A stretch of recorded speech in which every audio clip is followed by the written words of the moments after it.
형을 만나기 전에는 모든 것이 평화로웠습니다. 아버지의 직업은 형사였는데 힘이 센 아버지는 저를 아주 신나게 놀아주셨습니다. 일이 바쁘셔서 집에 있는 시간이 적으셨지만 집에 있을 때만큼은 제가 지칠 때까지 놀아주곤 하셨죠. 학교 운동장에서 축구, 야구, 농구까지 하고 롤러스케이트까지 타기도 했고 흙바닥을 뒹굴며 씨름놀이를 하기도 했고 눈 오는 날에는 동네 언덕에서 쌀포대를 깔고 눈썰매를 타기도 했습니다. 그 기억들이 너무 좋아서 아버지가 집에 오시는 날만 손꼽아 기다리곤 했죠. 또 어머니는 내주의 여왕이었습니다. 아버지 회사에 5단 도시락을 몇 번이나 싸주셨고 아버지가 집에 들어오시는 날엔 항상 상다리가 부러지게 밥을 차려주셨습니다. 제가 다니는 유치원 친구들한테 직접 만드신 털장갑을 선물하기도 할 만큼 베푸는 걸 좋아하시는 분이셨죠. 어머니의 다정한 품에 있으면 온몸이 녹는 것처럼 편했습니다. 그 따뜻한 보살핌을 받으니 아버지를 기다리는 시간이 지루하지도 않았고요. 그런데 이 모든 평화가 하루아침에 깨져버리고 말았습니다. 바로 형 때문에 말이죠. 그러니까 제가 형을 처음 만나게 된 것은 8살 때였습니다. 국민학교에 입학한 지 한 달도 안 되었던 어느 날 갑작스러운 복통이 시작되었습니다. 제가 어릴 때부터 아버지랑 많이 뛰어놀아서 그런가 아픈 걸 잘 참는 편이거든요. 예방접종 하면서도 한 번도 울질 않았대요. 아무튼 이렇게나 아픈 걸 잘 참는 저였지만 그때는 정말 죽을 듯이 배가 아팠습니다. 그 전날부터 배가 좀 쑤셔서 불편하더니 다음날 오후가 되니까 복통과 함께 토도 하고 열도 좀 나더라고요. 그렇게 아팠던 건 그때 이후 전무해서 아직도 아주 생생하게 기억이 납니다. 그날 낮에 학교에서 무슨 생선 같은 게 나왔었는데 그걸 먹고 탈이 난 것 같았습니다. 어머니께서 환 같은 약을 주셔서 먹었는데 그것마저도 다 토해버렸죠. 아무래도 장염인 것 같은데 병원을 가봐야 하나? 하필 그날따라 비가 억수로 쏟아졌습니다. 시내에 있는 병원에 가려면 버스를 타야 하기도 했고 시간도 애매해서 일단 약을 먹고 아파 지쳐 잠에 들었습니다. 몇 시간이나 지났을까요? 갑자기 눈이 번쩍 떠졌는데 세상에 배를 어떻게 할 수가 없을 만큼 너무너무 아픈 겁니다. 엉엉 울면서 소리 지르니까 어머니께서 깜짝 놀라 일어나셨고 그대로 119 불러서 구급차 타고 병원에 갔습니다. 병원에 가보니 맹장이 터진 거였고 저는 바로 응급수술을 해야만 했죠. 길지 않은 수술이었지만 제 인생 첫 수술이었습니다.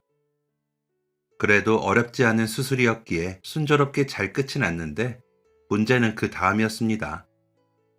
제가 한 열흘 정도 입원해 있었는데 부모님께서 모습을 잘 보이지 않으셨습니다. 어머니께서는 전업주부셨거든요. 어머니가 병실에 같이 있어줄 줄 알았는데 어머니가 아닌 이모가 같이 있어줬습니다. 물론 제가 이모를 엄청 좋아하긴 했지만 좀 이상하다 생각했었죠. 어머니는 매일 병원에 오시긴 했지만 잠깐 계시다가 가는 게 전부였습니다. 그것도 항상 외출복 차림으로 말이죠. 엄마 어디가? 맨날 어딜 그렇게 가는 거야? 어머니는 제 물음에 별다른 대답을 하지 않으셨습니다. 아버지도 병원에 오실 때마다 평소와 달리 멀끔한 복장이셨고 이모한테 물어봐도 이모는 모른다고만 대답했습니다. 뭐 그래도 이모가 있으니까 과자도 마음껏 먹고 이모가 빌려다 주는 만화책도 실컷 봐서 좋다고 생각하며 입원 생활을 했습니다. 그리고 열흘 뒤 아버지가 오셔서 같이 퇴원을 하고 집에 갔는데 어머니랑 함께 처음 보는 남자애가 집에 있었습니다. 저보다 살짝 키가 작은 그 애는 제 옷을 입고 있었습니다. 그것보다도 충격적이었던 건 어머니가 그의 어깨에 살포시 손을 올리며 어색하게 웃으면서 제게 그 애를 소개하던 장면이었습니다. 영준아, 여기 이 아이는 대성이라고 해. 사정이 있어서 앞으로 우리 집에서 같이 지내게 됐어. 대성이가 생일이 하루 빠르니까 형이라고 부르면 되겠다. 갑자기 모르는 애를 데리고 와서는 형이라고 하라니 너무 혼란스러웠습니다. 제가 병원에 있는 동안 대체 무슨 일이 있었던 건지 머릿속이 복잡하더라고요. 왜요? 왜 제가 제 형이에요? 저는 원래 형 없잖아요. 동생도 없고요. 그냥 저랑만 살면 안 돼요? 쟤랑 왜 같이 살아야 해요? 말하는데 갑자기 눈물이 쏟아지더라고요. 엉엉 울면서 왜 같이 살아야 하냐고 같이 살기 싫다고 떼를 썼습니다. 왜 그렇게까지 울었을까요? 아마 그 애가 나타나면서 부모님의 사랑을 빼앗길 것 같아서 불안했던 것 같습니다. 부모님은 저를 달래다가 두 손 두 발 다 들었고 결국 저는 그날 저녁밥도 안 먹고 울기만 했습니다. 그렇게 형과의 불편한 만남은 시작되었습니다. 다음 날 어머니와 둘이 가던 등굣길을 형이 함께하게 되었고 형은 저와 같은 학교로 전학을 오게 되었습니다. 그날부터 집에서뿐만 아니라 학교에서도 아주 불편한 상황이 이어지곤 했었죠. 바로 친구들의 관심이었습니다.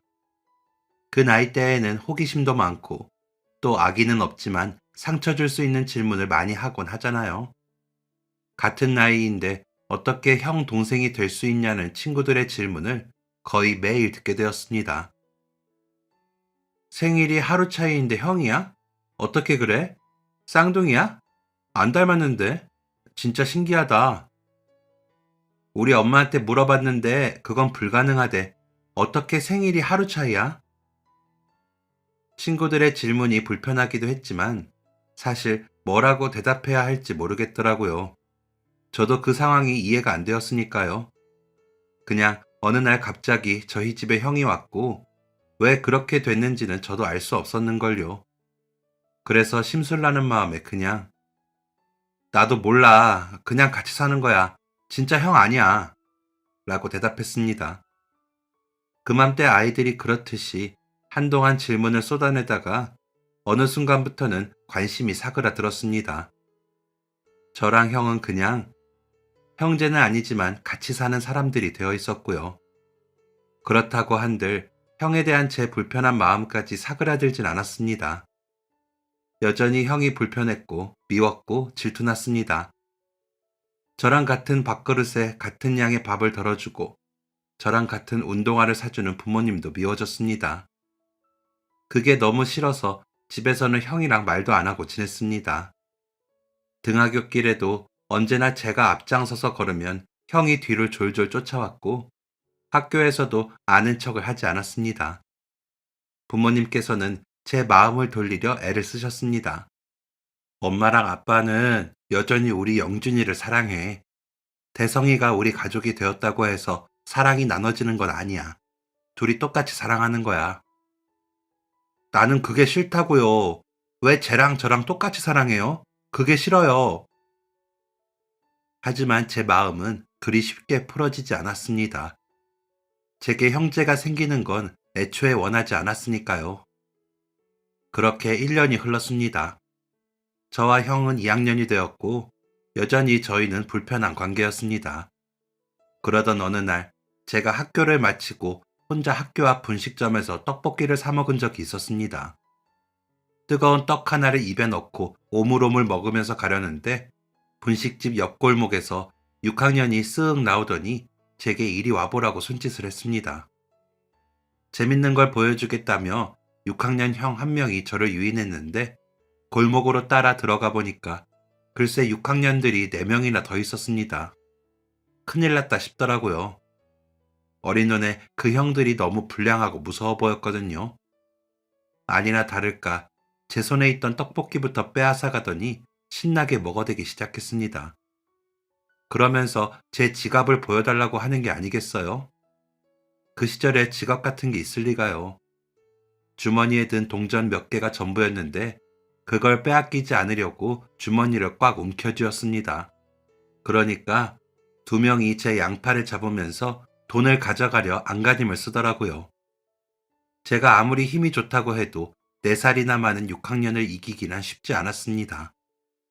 손에 힘이 점점 빠져가던 바로 그때였습니다. 어디선가 신발 주머니가 날아왔고 그 신발 주머니는 정확하게 제 떡볶이를 맞췄습니다.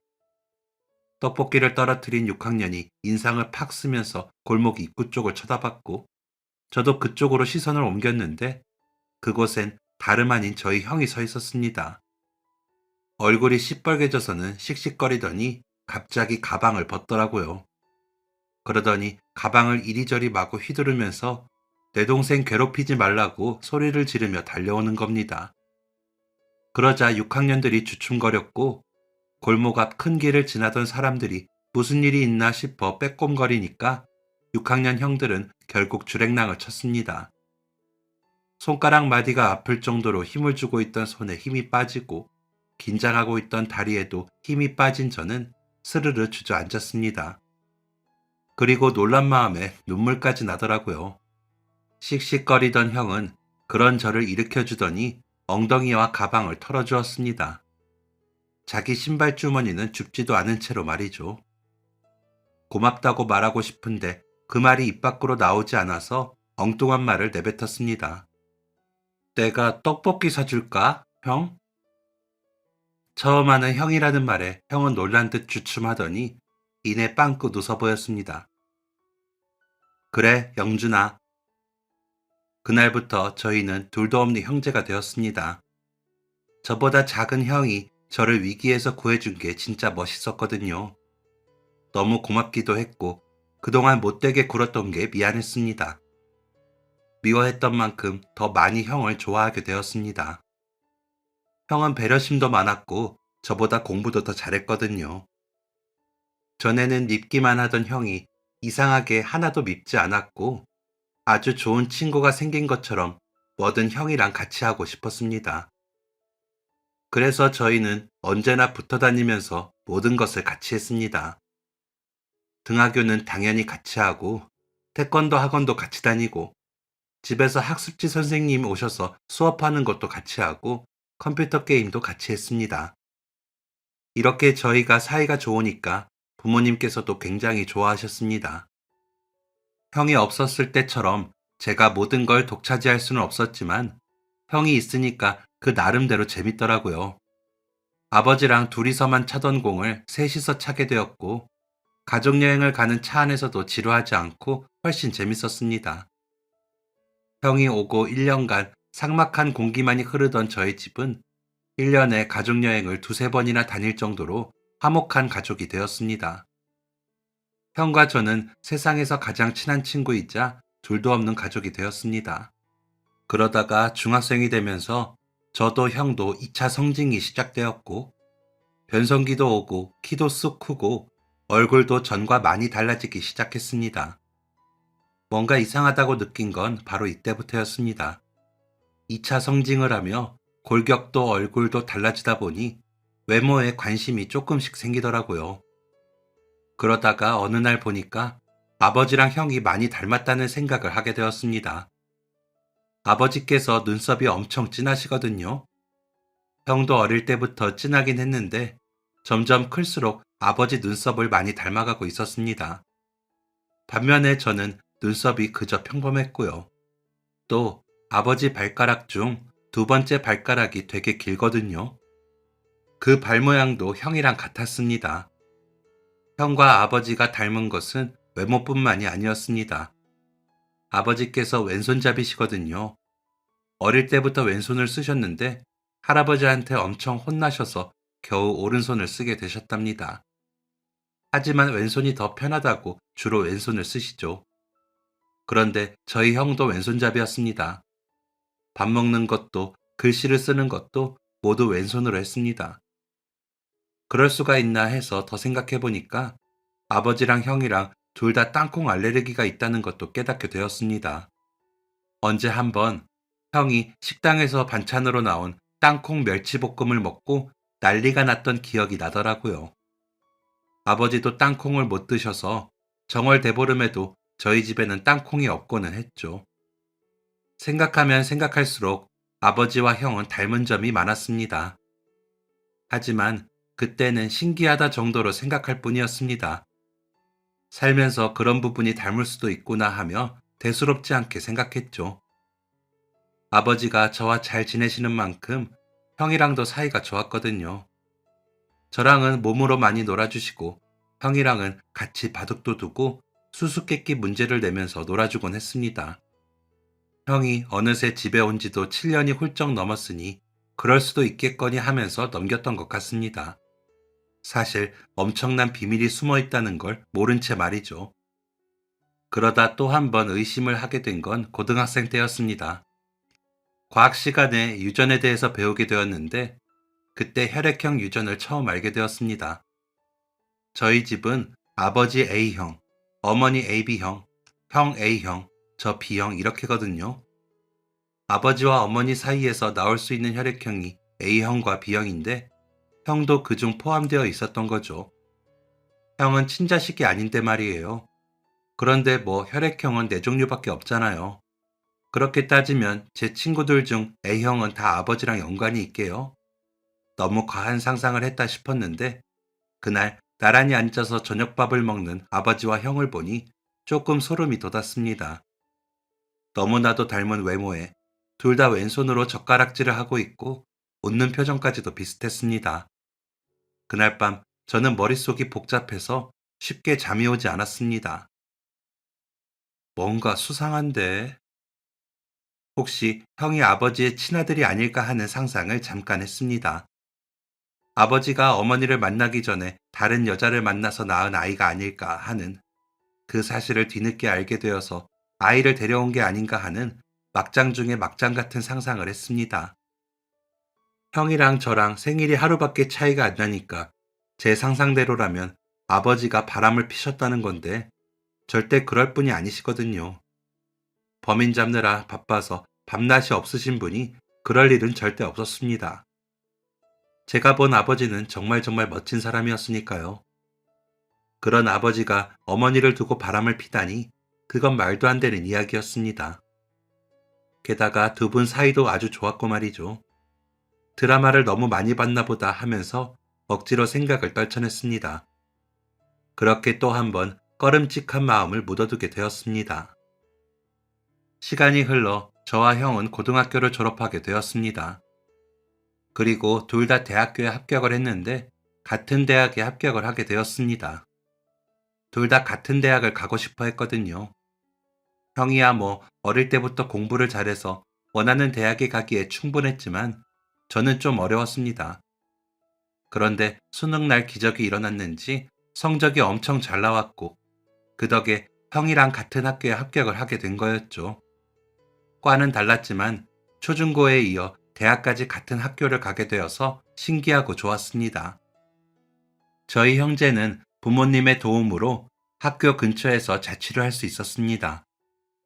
아버지 아시는 분 아들이 살던 곳이었는데 학교랑 가깝고 둘이 살기에도 널찍해서 좋은 조건에 들어가서 살 수 있었죠.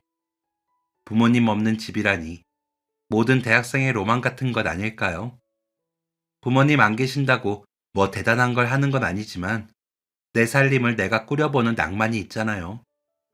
저희 형제에게도 당연히 그런 낭만이 있었고 자취방에 들여놓을 짜잘한 생필품을 사며 기대에 부풀었습니다. 그렇게 대학 생활이 시작되었고 저와 형은 여느 대학생처럼 놀기도 많이 놀고 공부도 많이 하며 즐거운 시간들을 보냈습니다. 착하고 친절한 형은 역시나 동기들한테 인기가 많았고 놀기 좋아하는 저는 동기들을 끌고 다니며 놀기 바빴습니다. 형이랑도 엄청 재밌게 지냈습니다. 같이 운전면허 학원도 등록하고 자취방에서 요리하다가 주방 홀랑 태울 뻔하기도 하고 주말에 대청소도 하면서 나름 슬기로운 독립을 하고 있었습니다. 그렇게 한 학기가 거의 끝나갈 무렵이었습니다. 종강을 앞두고 시험 공부를 열심히 하고 있었고 그날도 자취방에서 혼자 공부를 하고 있었습니다. 그때 갑자기 형이 헐레벌떡 집으로 들어왔습니다. 형, 왜 그래? 무슨 일 있어? 형이 정신없이 지갑을 막 챙기더라고요. 그러면서 하는 말이 어머니한테 전화를 했는데 어머니가 울면서 전화를 받았다고 했습니다. 왜 그러냐 물어도 어머니는 대답이 없었다며 형이 얼른 집에 가보자고 하더라고요. 저도 급하게 형의 뒤를 쫓았습니다. 자취방에서 본가까지 대략 2시간 정도 걸렸는데 무슨 정신으로 갔는지도 모르겠습니다. 어머니께서 잘 우시는 분이 아니거든요. 그 며칠 전에 제가 전화를 드렸을 때도 별 말 없으셨고 말이죠. 대체 무슨 일인지 가는 내내 별별 생각이 다 들었습니다. 그렇게 날이 어두워진 저녁 시간이 되어서야 집에 도착을 했습니다. 다급하게 들어가 보니 아버지는 심각한 표정으로 거실에 앉아 계시고 어머니는 수척해진 얼굴로 식탁 의자에 앉아 계셨습니다. 처음 느껴보는 분위기에 보통 일이 아니구나 싶어 겁이 났습니다. 어머니는 갑작스러운 저희의 방문에 놀라 물으셨습니다. 어머, 영준아, 대성아, 너희 갑자기 집에는 무슨 일이야? 엄마가 전화로 오셨잖아요. 그래서 무슨 일인가 싶어서 왔죠. 무슨 일이에요, 엄마? 어머니는 아버지 눈치만 봤고, 아버지는 무슨 큰일이라고 너네까지 왔냐고 하셨습니다. 하지만 곧 듣게 된 일은 아주 큰일이었습니다. 아버지께서 아프시다고 하더라고요. 병명은 급성 골수성 백혈병. 백혈병이라뇨. 그렇게 무서운 병은 들어만 봤지 제 가족에게 그런 병이 찾아올 거라고는 상상도 못했습니다. 특히 아버지 같은 분께 그런 병이 찾아올 거라고는 더욱 예상하지 못해서 큰 충격이었습니다. TV에 나오는 형사님들처럼 덩치도 크고 키도 크고 힘도 엄청 센 아버지가 백혈병이라니 듣고도 믿기 힘들더군요. 겨울철에도 덥다며 집에서 민소매를 입고 다니시고 힘이 넘치셔서 손에 닿았다 하면 플라스틱이고 나무고 힘없이 부러져서 옛날부터 어머니께 혼도 많이 나셨습니다. 어울리지 않게 술은 잘 못 드시고 두유를 좋아하시는 분인데 그런 아버지가 어떻게 백혈병에 걸릴 수 있겠어요. 어느 날부턴가 체력이 예전 같지 않고 코피도 자주 나는 것 같아서 병원에 갔다가 피 검사를 권유받았고 그때 이상하다는 걸 알게 되셨답니다. 저희도 모르게 혼자 대학병원에서 정밀 검사를 하셨고 그 결과 병을 알게 되셨다더군요. 심각한 분위기가 싫으셨는지 아버지께서는 애써 괜찮은 척을 하셨습니다. 주사 맞으면 괜찮아진다니까 너무 걱정들 하지 마. 여보, 그만 울고. 말이 좋아 주사지 항암이잖아요. 그게 어디 쉬운 줄 알아요? 항암이고 뭐고 이겨내면 되지. 왜 이래? 누구 초상났어?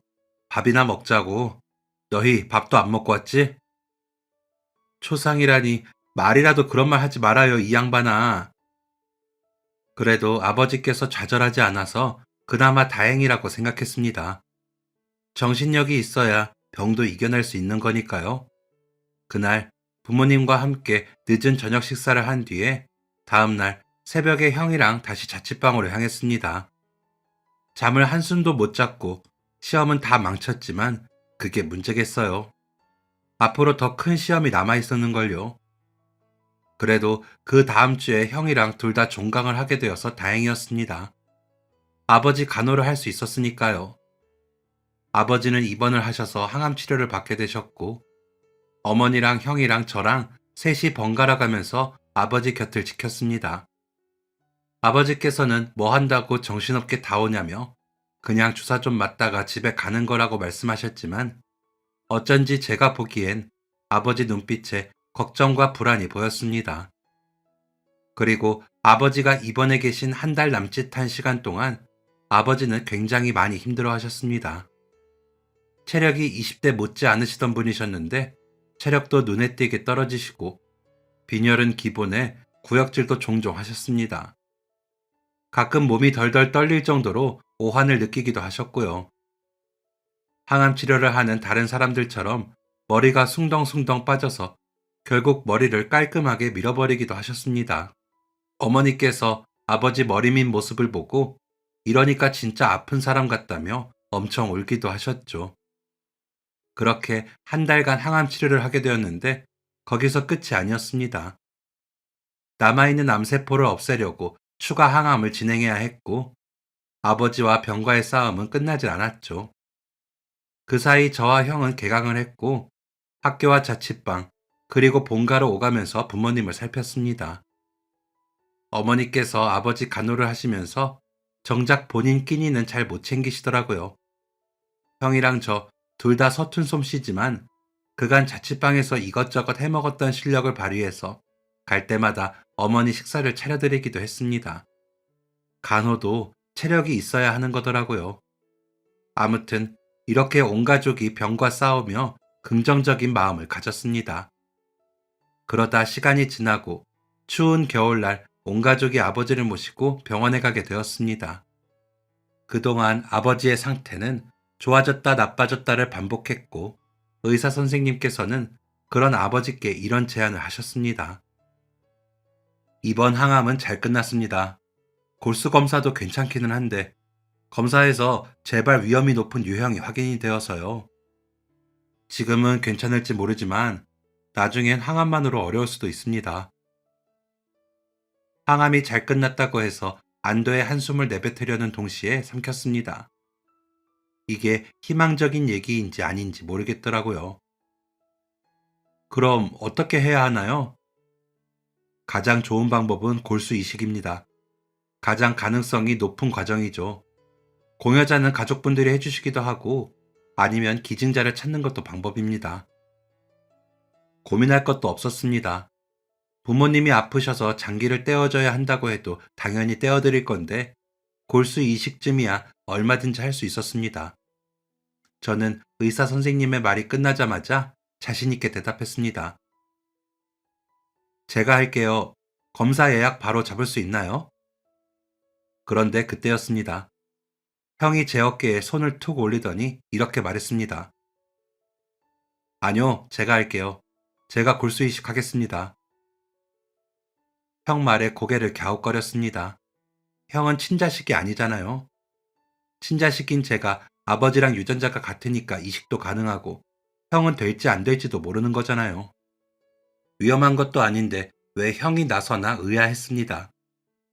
불확실한 가능성으로 시간을 끄느니 확실한 제가 하는 게 훨씬 나으니까 제가 하겠다고 했지만 형은 형만 믿어 걱정 마 라고 했습니다.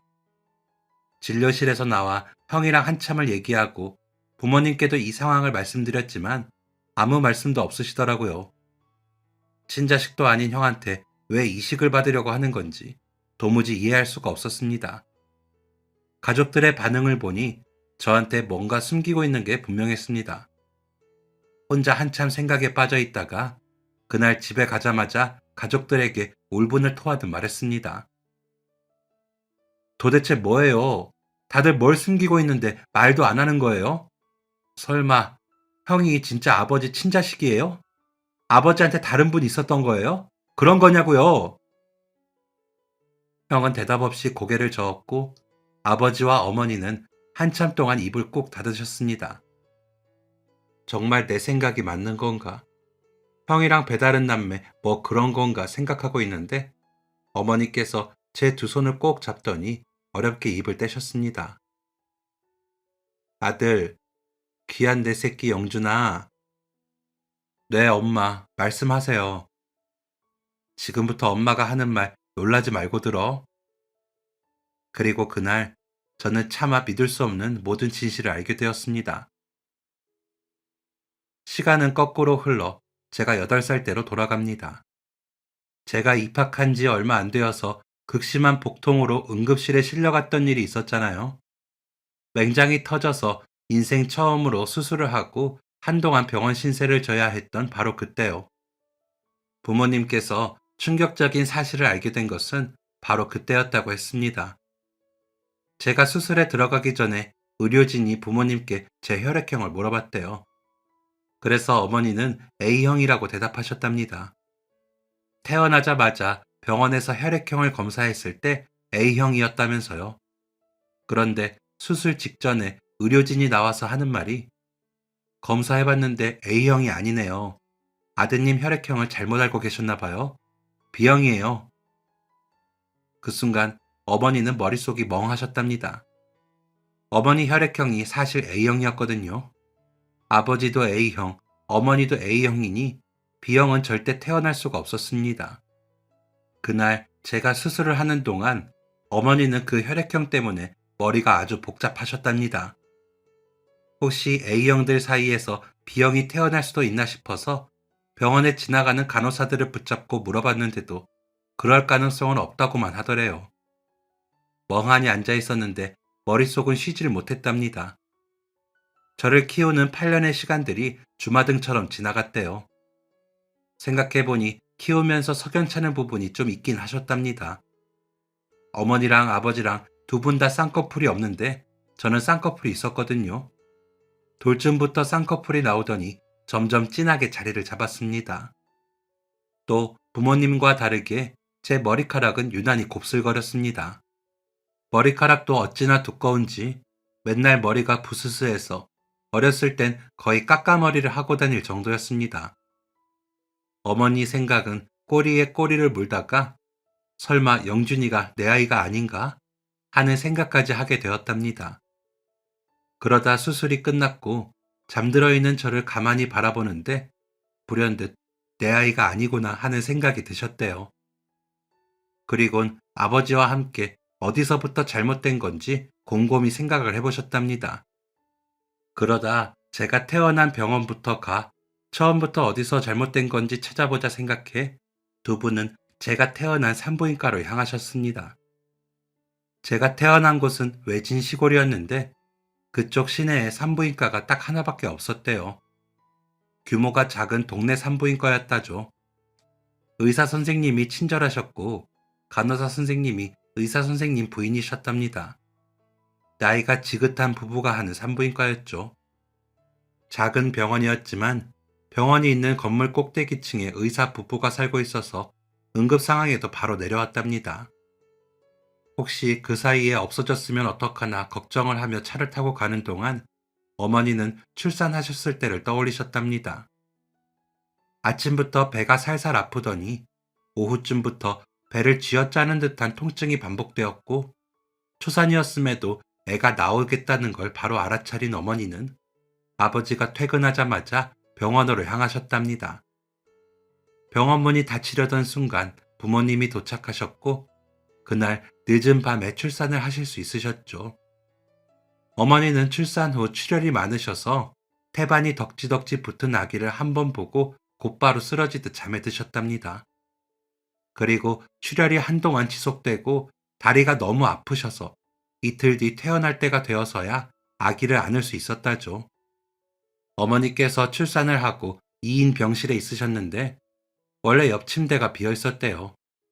그런데 그날 오후에 한 여자가 들어왔답니다. 어머니는 반가운 마음에 먼저 말을 걸었다고 하셨습니다. 안녕하세요. 아이 낳고 오신 거죠? 저는 어제 저녁에 출산했어요. 아까 들었는데 아들 맞죠? 저희 아이도 아들이에요. 아, 안녕하세요. 맞아요, 아들. 생일이 하루 차이네요. 그러게요. 몇 킬로에 낳으셨어요? 저는 예정일보다 좀 빨라서 아기가 약간 작거든요. 딱 3킬로예요. 어머, 저희 아이도 3킬로예요. 저희 둘 다 열심히 먹여야겠네요. 입원해 있는 이틀 동안 그 여자분과 이런저런 이야기를 주고받았다고 했습니다. 어머니께서 그 여자분보다 하루 일찍 퇴원을 해서 같이 있던 시간은 이틀이 좀 안 되지만 그래도 어머니는 그 여자분의 얼굴을 정확하게 기억한다고 하시더라고요. 왜냐하면 쌍꺼풀이 아주 진했답니다. 작은 얼굴에 반이 눈이라고 해도 과언이 아닐 정도로 눈이 아주 크고 쌍꺼풀이 진해서 한 번 보면 잊을 수 없는 얼굴이었다고 하셨습니다. 혹시 아들이 그 여자애 아닐까 불안해하시며 어느덧 산부인과에 도착을 하셨답니다. 다행히 병원은 열려 있었고 그때 그 의사 선생님과 아내분도 그대로 계셨대요.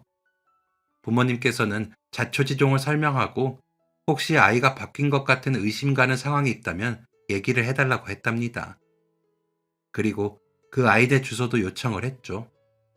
그런데 의사가 그럴 일이 있겠냐며 어떻게 애가 바뀌냐며 말도 안 되는 소리를 하지 말라고 했다는 겁니다. 그런데 그 옆에 있던 간호사의 표정이 어쩐지 불안해 보였대요. 손을 가만히 두질 못하고 시선이 불안정한 게 뭔가 숨기고 있는 게 분명했답니다. 수많은 범인들을 상대해온 아버지는 그 수상쩍은 움직임을 놓치지 않았습니다. 선생님들, 제가 형사예요.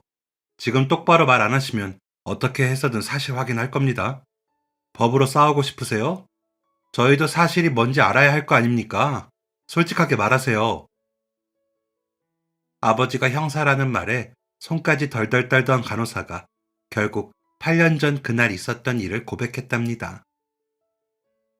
사실은 그때 병원에 아이가 2명 있었어요. 그때 제가 혼자 애들을 봤는데 먼저 들어온 아이가 퇴원하던 날 변을 닦아내면서 목욕을 시켰는데 제가 정신이 없어서 산모 이름 적힌 속사개를 안 하고 저고리만 입혀놓은 거예요.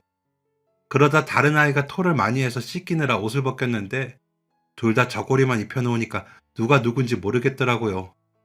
아마 그때 아이가 바뀐 게 아닌지. 신생아 때는 얼굴이 다 거기서 거기잖아요. 게다가 둘이 몸무게도 똑같이 태어났고 또 간호사가 말도 안 되는 변명을 늘어놓자 어머니는 참을 수 없으셨답니다. 결국 듣다 못한 어머니가 그만하라고 외치셨고 터져버린 눈물 또한 참을 새 없이 흐를 뿐이었답니다. 어머니와 아버지는 병원에서 바뀐 아이네 주소와 그 엄마의 이름을 알게 되었답니다. 8년이 지났는데 그 집에 안 살면 어떡하나 걱정이 되셨대요. 저도 태어나고 2년 정도만 그 동네에서 살다가 이사를 했거든요. 받은 주소는 병원에서 그리 멀지 않은 곳이었답니다. 오래된 작은 주택이었대요. 초인종을 누르자 연세가 많으신 할머니께서 느릿하게 대문을 열고 나오셨답니다. 누구세요? 안녕하세요, 어르신. 말씀 좀 묻겠습니다. 혹시 여기 8살짜리 남자아이 살고 있나요? 아이 엄마 이름이 김미향이고, 미향이는 내 딸인데, 우리 딸이랑 아는 사이인가요? 어머니와 아버지는 자초지종을 할머니께 말씀드리셨답니다. 믿기 어려운 이야기를 들은 할머니의 표정은 내내 좋지 않으셨답니다. 부모님께서도 말하면서도 마음이 참 복잡하셨다죠. 모든 사실을 알게 된 마당에 아이들을 어떻게 해야 할지 판단이 되질 않으셨답니다. 하루 이틀 키운 것도 아니고 8년이나 키운 아이를 한순간에 바꿀 수도 없는 노릇이고 그렇다고 바뀐 채로 살 수도 없고 어려운 상황이었죠. 상황을 모두 듣게 된 할머니는 눈물을 훔치셨답니다. 어째 키우면서 석연찮은 부분이 있었어요.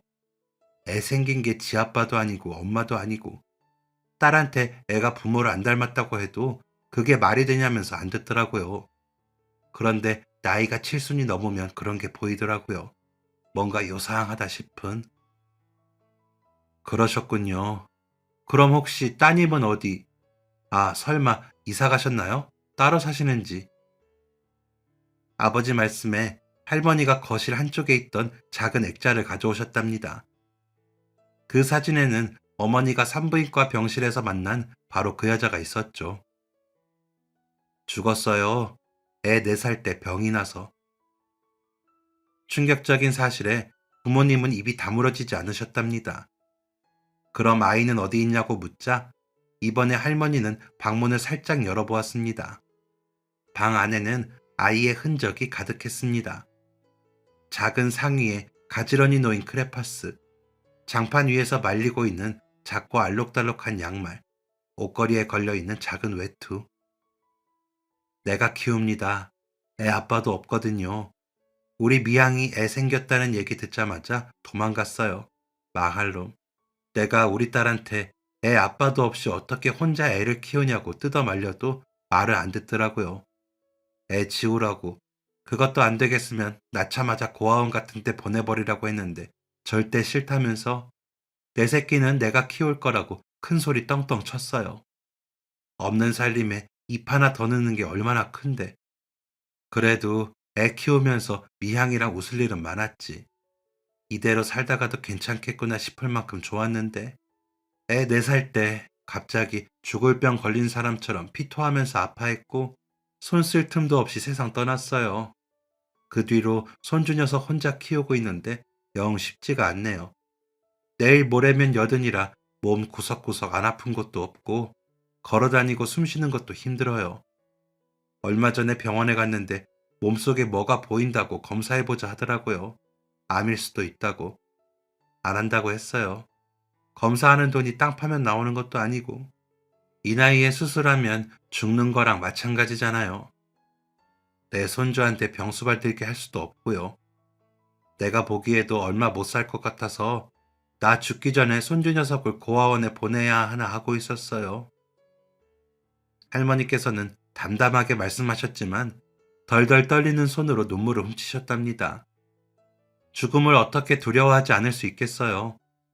게다가 어린 손자도 있으니 마음이 편하지 않으셨을 겁니다. 그런데 그때 누군가 대문을 열고 들어왔답니다. 어이구, 우리 대성이 왔냐? 부모님은 그 아이를 보자마자 눈물을 쏟으셨다고 하셨습니다. 아버지와 너무나도 닮아 있었대요. 눈물을 참아보려고 해도 저절로 흐르기만 했답니다.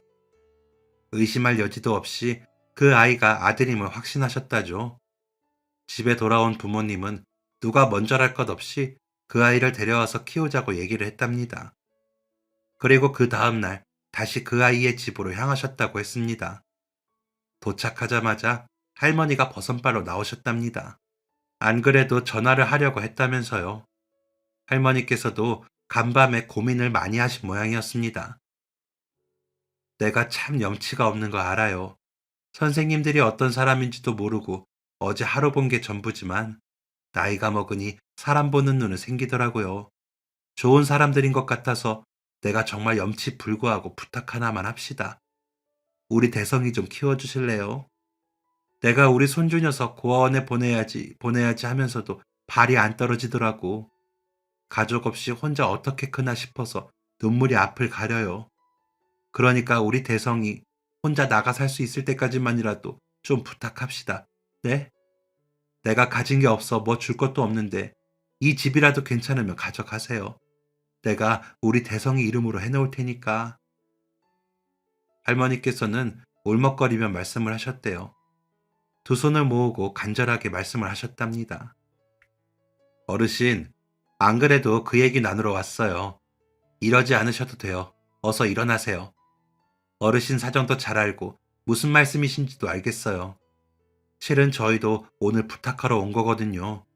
대성이 저희가 키울게요. 어르신께 뭐 바라는 것도 없고 조건도 없어요. 제가 배 아파 낳은 아들이니까요. 걱정 마세요. 저희가 대성이 아주 잘 키울게요.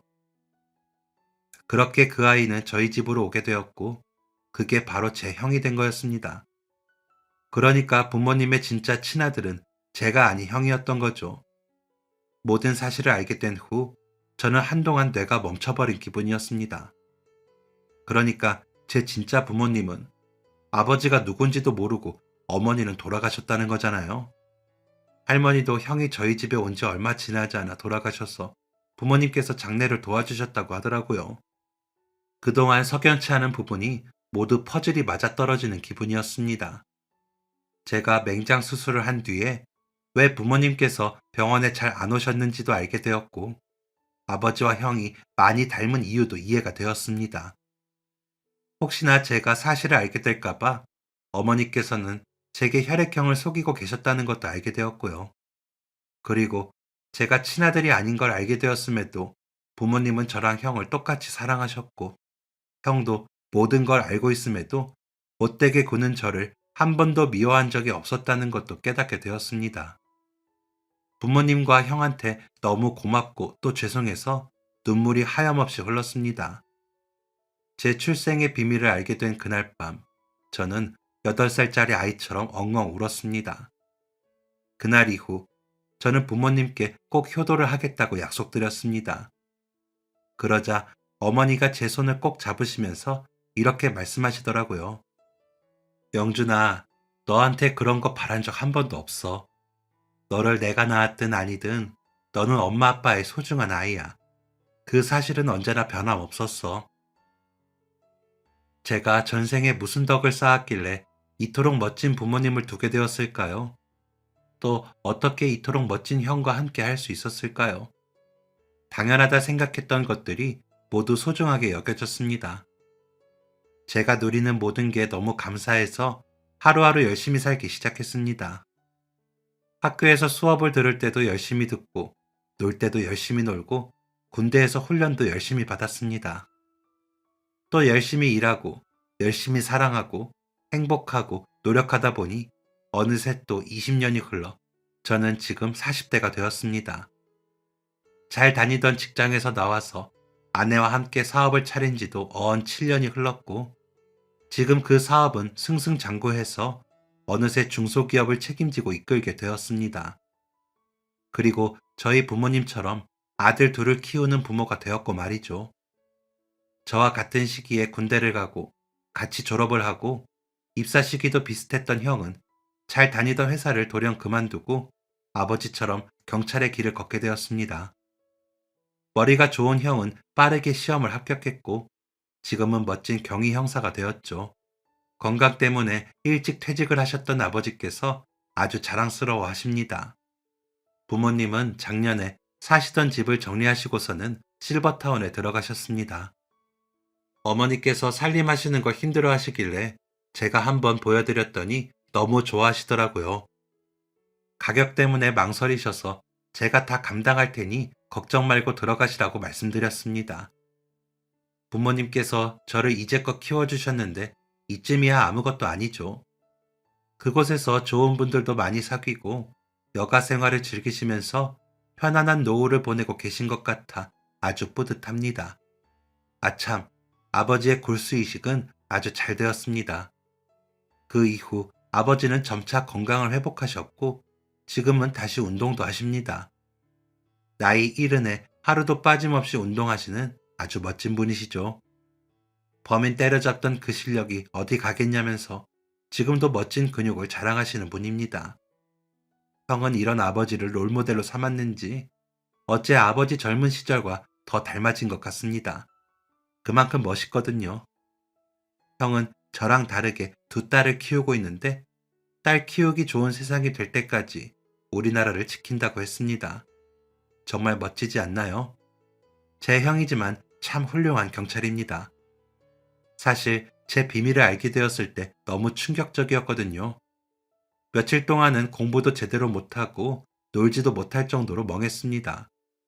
그런데 부모가 되고 보니까 저희 부모님만 했으려나 싶더라고요. 8년 동안 키운 자식이 바뀌었다는데 얼마나 놀랐겠어요. 상상만 해도 하늘이 무너지는걸요. 또 형은 얼마나 놀랐을까 싶었습니다. 고작 초등학생이 받아들이기 어려운 현실이었을 텐데. 그럼에도 한 번도 삐뚤어진 적 없이 언제나 의젓했던 형이 참 대단하다 생각됩니다. 아무것도 모르고 시샘하기만 했던 지난날이 부끄러워지네요. 부모님에 대한 감사함을 어떻게 갚아야 할지 아직도 잘 모르겠습니다. 아마 무슨 짓을 해도 이 은혜를 다 갚지는 못하겠죠. 하지만 부모님이 살아계시는 동안 최선을 다해서 효도할 겁니다. 아무 조건 없이 저를 사랑해 주셨던 것처럼 말이에요. 생각난 김에 부모님께 전화 한 통 드려야겠습니다. 사랑한다는 말도 잊지 않고 해야겠네요. 그럼 이만 제 사연을 마치도록 하겠습니다. 저희 가족의 이야기를 들어주셔서 감사합니다. 지금까지 사연 들어주셔서 감사합니다. 사연이 재밌으셨다면 구독과 좋아요를 눌러주세요. 감사합니다. 안녕히 계세요.